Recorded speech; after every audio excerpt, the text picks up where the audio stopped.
Welcome back for Module 3 in A Day in the Life, this time evenings in God's Kingdom. Community members have returned home for a 2-hour respite and evening meal before this evening's grand ball.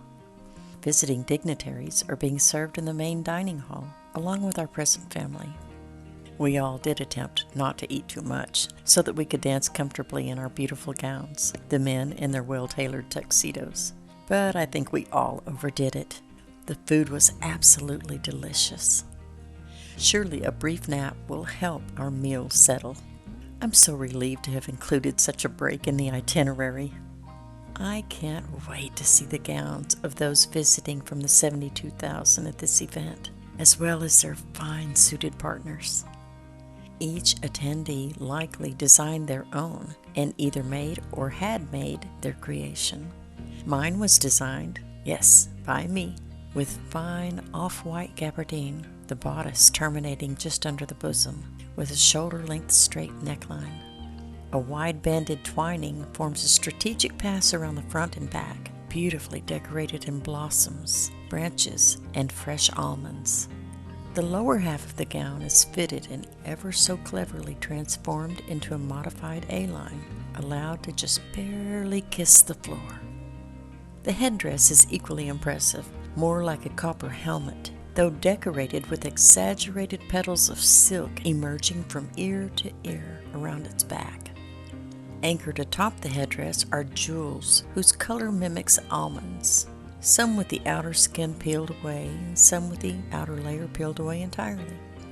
No, my slippers were not made of glass. Ooh, speaking of which, I'd better get that nap before it's too late. Our evenings routinely consist of activities on the grand lawn, with music and fellowship by any who wish to pick up an instrument on the stage of one of the smaller amphitheaters about the property. Small hematite crystals are available at the lawn entrance, in baskets, for community members that are returned on exit from the lawn area. Some choose to cook out, others just to visit and play music, but none leave without cleaning up after themselves, and the main lawn gate is closed at 9 p.m. Those who wish to continue visiting move to the smaller amphitheater areas toward the back of the property, out of earshot, to prevent the disturbance of others.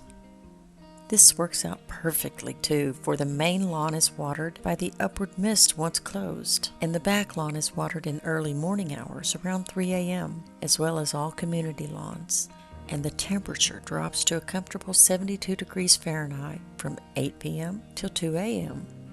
Thereafter, it fluctuates between 60 to 65 degrees, slowly rising to 80 by mid-afternoon. There are domestic animals, reptiles, and birds here in the community, but these instinctively remain outside the parameters of each community, a distance of 500 yards to be precise. Humans are able to touch, feed, and pet wild animals without fear of harm, and no youngster will ever be harmed during the hair-pulling stage of growth.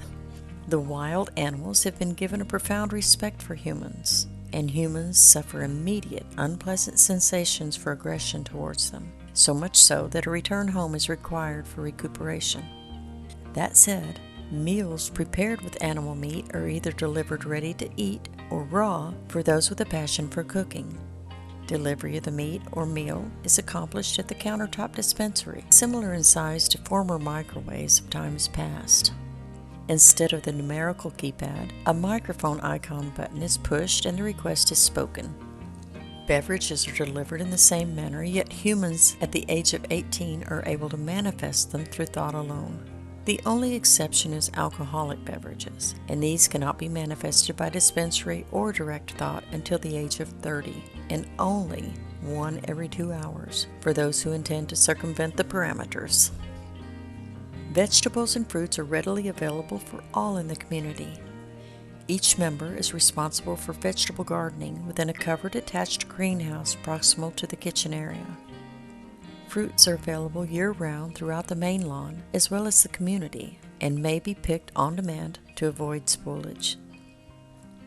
There is no longer any need for pharmaceutical medications, for illness does not exist here. Oh, there are also no funeral homes or cemeteries because no one dies here. Children enjoy safety with great diligence by each community member here. The same hematite given to event attendees to equalize frequency is the same frequency placed strategically throughout homes here. For example, an overhead frequency burst is delivered each time the front and back door is opened.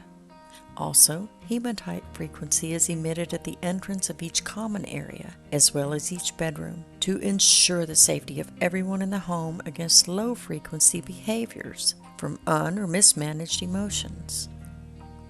Emitters are also placed within windowsills that emit when lifted beyond 2 feet.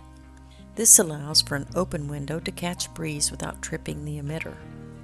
Finally, much like the safety arbiter against wild animal abuse mentioned above, an anger frequency that falls below safety levels is met with extreme discomfort that demands a supine position for recovery, a 2-step process to ensure that no child, spouse, domestic animal, or visitor is ever harmed again. Oh, I almost forgot. Flatware and dishes are kept clean in the No Muss Fuss washer-dryer storage site, about the size of an old Earth's dishwasher. Its 2 racks are for dirty dishes on the bottom. When clean, the carousel-style shelf rolls back, up, and forward to the top for easy access. Soiled clothing is placed in a closet on hangers adjacent to the Frequamist stand-up pod.